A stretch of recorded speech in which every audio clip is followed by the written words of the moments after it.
Number 5, 2020 and above motorcycle year model.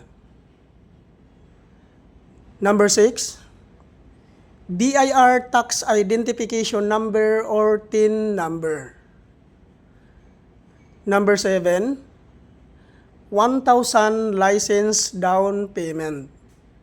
At regarding naman po sa hindi po nakapangalan sa inyo yung mga motor, ay kailangan nyo lang po magdala ng authorization letter. At hingian nyo po ng one valid government IDC owner, ipotocopy nyo po, at papirmahin nyo po ng 3 beses. Tungkol naman po doon sa mga sikanhan po na pagkabili ng kanilang mga motor, ay kailangan nyo lang po magdala ng deed of sale. Yan po lahat ang mga requirements na kailangan po nating i-prepare before po tayo pumunta sa Move It Training Facility po sa Marikina City. Saan po ba ito matatagpuan? Ipin-location nyo lang po sa inyong mga Google Map ang Grab Warehouse Marikina.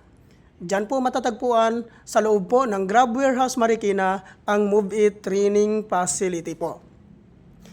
At ang kagandahan po dito guys, pag once ma-activate ka po dito guys, ay maabil mo po ang mga previous na binibigay po dito ni Move It. Ano po ba ang previous na binibigay po dito ni Move It?